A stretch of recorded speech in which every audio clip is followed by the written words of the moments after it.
இந்த வீடியோவை கிளிக் பண்ணீங்கன்னா ஒரு கம்பெனியோட இன்ட்ரின்சிக் வேல்யூவை டிஸ்கவுண்டட் கேஷ் ஃப்ளோஸ் யூஸ் பண்ணி நீங்க தெரிஞ்சுக்க ஆசைப்படுறீங்கன்னு நான் புரிஞ்சுக்கிறேன். ஒரு கம்பெனி ஃபியூச்சர்ல எவ்வளவு கேஷ் ஃப்ளோஸ் கொடுக்கும்னு நம்ம நினைக்கிறோமோ அதை பிரசன்ட் ரேட்டுக்கு டிஸ்கவுண்ட் பண்றப்போ நமக்கு கிடைக்கிறது இன்ட்ரின்சிக் வேல்யூ.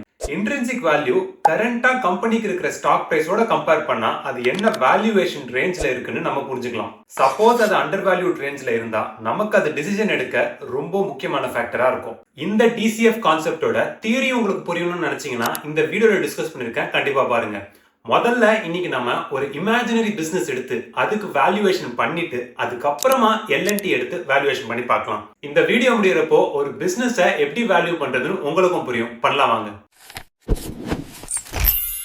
ஒரு சிம்பிள் ரெஸ்டாரண்ட்டை எக்ஸாம்பிள் எடுத்து வேல்யூ பண்ணலாம். ஒரு ரெஸ்டாரண்ட் விலைக்கு வருது, அது வாங்கலான்னு இருக்கும். ஆனா அதுக்கு என்ன வேல்யூவேஷன் கொடுத்து வாங்குறது நம்மளுக்கு தெரியல. அதோட ஓனர்கிட்ட பேசும்போது அந்த ரெஸ்டாரண்ட் ஆரம்பிச்சு 5 வருஷம் ஆகுது, வருஷத்துக்கு 5% ரெவென்யூ இன்க்ரீஸ் ஆகிட்டே இருக்குன்னு சொல்றாங்க. சரி, வியாபாரம் எப்படி போயிட்டு இருக்குன்னு கேட்டா அவங்க ஆபரேட்டிங் எக்ஸ்பென்சஸ் எல்லாம் போக கையில 10 லட்சம் நிக்குதுன்னு சொல்றாங்க. ரெண்டு விஷயம் இப்ப நமக்கு தெரிஞ்சிருக்கு. அவங்க growth 5% இருக்கு, அதே மாதிரி அவங்க ஃப்ரீ கேஷ் ஃப்ளோ இந்த வருஷம் 10 லட்சம் ரூபாய் இருக்கு. இதை வச்சு அவங்க அடுத்த 5 வருஷத்தோட growth நம்மளால ஃபோர்காஸ்ட் பண்ண முடியும். நம்ம எக்ஸாம்பிள்ல கரண்ட் இயர்ல இருந்து ஆரம்பிக்கிறதால மொதல் வருஷம் 10 லட்சம் ரூபாய் என்டர் பண்ணலாம். வருஷத்துக்கு 5% இன்க்ரீஸ் ஆகுறதால நம்ம ஃபார்முலா இங்க ப்ரீவியஸ் இயர் மல்டிப்ளைட் பை 1.05. இந்த ஃபார்முலாவோட அர்த்தம் previous year revenue plus previous year revenue multiplied by 0.05. இந்த 0.05ங்கிறது 5%. இப்போ இங்க ப்ரீவியஸ் இயர் ரெவென்யூ காமனா வெளியே எடுத்தா நம்ம யூஸ் பண்ற ஃபார்முலா கிடைக்கும். இது அப்ளை பண்றதால இயர் 1ல 10,50,000 ரூபாய் வரும், இயர் 2ல 11 லட்சம் ரூபாய் வரும். யூசுவலா இந்த மாடல பண்றப்போ 10ல இருந்து 15 வருஷம் வரைக்கும் கால்குலேட் பண்ணுவாங்க. நம்ம இந்த எக்ஸாம்பிளுக்கு பண்றதுனால வெறும் 5 வருஷத்தோட நான் நிறுத்துறேன், ஏன்னா அது ரியலிஸ்டிக்கா இருக்கும்னு நான் நம்புறேன். இதை பண்றப்போ இன்னொரு விஷயமும் ஞாபகம் வச்சுக்கணும். இந்த மாதிரி ஃபோர்காஸ்ட் எல்லா கம்பெனிக்கும் வேலை செய்யாது. இப்போ ஓலா எலக்ட்ரிக் மாதிரியான கம்பெனிஸ் எடுத்தா அவங்க ரெவென்யூஸ் டிக்ளைன் ஆகுறது மட்டும் இல்லாம அவங்களுக்கு ஃப்ரீ கேஷ் ஃப்ளோனே ஒண்ணு கிடையாது. அதனால இந்த மாடலை 10ல இருந்து 15 வருஷம் வரைக்கும் நல்ல பிரெடிக்டபிள் கேஷ் ஃப்ளோஸ் ஜெனரேட் பண்ற கம்பெனிக்கு மட்டும் தான் யூஸ் பண்ண முடியும். இப்போ நம்ம எக்ஸாம்பிள்ல 5வது வருஷத்துக்கு 13 லட்சம் வரைக்கும் ஃப்ரீ கேஷ் ஃப்ளோ இருக்கும். இந்த 13 லட்சம்ங்கிற ஃப்ரீ கேஷ் ஃப்ளோ இன்னைக்கு வர்த் என்னன்னு நம்ம கால்குலேட் பண்ணணும். ஏன்னா இன்னைக்கு கையில இருக்கிற 13 லட்சத்துக்கும் 5 வருஷம் கழிச்சு கை கிடைக்கிற 13 லட்சத்துக்கும் ரொம்பவே வித்தியாசம் இருக்கு. அப்படி கால்குலேட் பண்ண நம்ம ஒரு ரேட், அதாவது டிஸ்கவுண்ட் ரேட் அப்ளை பண்ணணும். சில அனலிஸ்ட் இந்த இடத்துல அவங்க மாடல்ஸ்க்கு ஏத்த மாதிரி 5ல இருந்து 10% ஃபிக்ஸ் பண்ணுவாங்க. இன்னும் சில பேர் WACCன்னு சொல்லப்படுற weighted average cost of capital use பண்ணுவாங்க. இந்த இடத்துல இருந்து எல்லாமே அசம்ஷன்ஸ் பேஸ்ட். நம்ம ஒரு பிசினஸ்க்கு எடுக்கிற அசம்ஷன் தப்பா இருந்துச்சுன்னா நம்ம என்ன டிசிஎஃப் பண்ணாலும் ஃபைனலா வர்ற அவுட்புட் தப்பா தான் இருக்கும். ஸோ இங்க நான் ரொம்ப கன்சர்வேட்டிவான நம்பர்ஸ் எடுக்கிறது மட்டும் இல்லாம ஒரு மார்ஜின் ஆஃப் சேஃப்டியும் நான் அசியூம் பண்ணுவேன். இது நம்ம ஃபைனல் அவுட்புட்க்கு ஒரு பஃபரா ஆக்ட் ஆகும். ஆப்வியஸா இது நான் கத்துக்கிட்டது வாரன் பஃபெட்டோட மெத்தடாலஜில இருந்து தான். இந்த மார்ஜின் ஆஃப் சேஃப்டி எப்படி அப்ளை பண்றதுன்னு வீடியோ கடைசியில எல்என்டி பத்தி பேசும்போது காட்டுறேன். இப்போ நம்ம இந்த எக்ஸாம்பிள ஈஸியா புரிஞ்சுக்க, இந்த இன்வெஸ்ட்மெண்ட்ல இருந்து நான் என்ன ரிட்டர்ன் எதிர்பார்க்கிறேனோ வருஷத்துக்கு, அதையே நான் டிஸ்கவுண்ட் ரேட்டா கன்சிடர் பண்றேன். இப்போ இந்த ரெஸ்டாரண்ட்ல இருந்து வருஷத்துக்கு நான் 10% எதிர்பார்க்கறதுனால இங்க டிஸ்கவுண்ட் ரேட்டை நான் 10% ஃபிக்ஸ் பண்றேன். அதனால இயர் 1ல இருக்கிற ஃப்ரீ கேஷ் ஃப்ளோ 10,50,000க்கு 10% டிஸ்கவுண்ட் ரேட் அப்ளை பண்ணா நம்ம கொடுக்க வேண்டிய அமௌண்ட் 9,54,000 ரூபாய். இதை கால்குலேட் பண்ண ஃபார்முலா நம்ம போன வீடியோல பார்த்ததே தான். Free cash flow divided by 1 plus rate power year.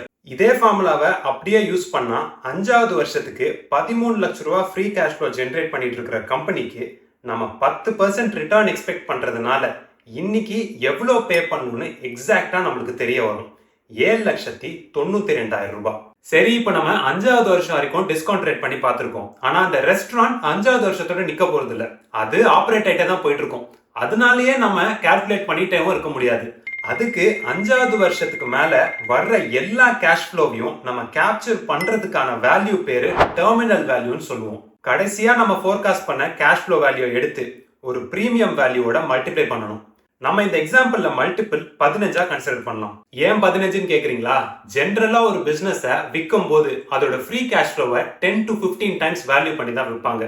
So இந்த எக்ஸாம்பிளுக்காக நம்ம 15 கன்சிடர் பண்றோம். ஆனா இந்த வேல்யூ இண்டஸ்ட்ரிக்கு தகுந்த மாதிரி மாறிட்டே தான் இருக்கும். இப்போ இங்க இருக்கிற present free cash flow value எல்லாத்தையுமே நம்ம ஆட் பண்ணா கிடைக்கிறது அந்த பிசினஸோட பிரசன்ட் இன்ட்ரின்சிக் வேல்யூ.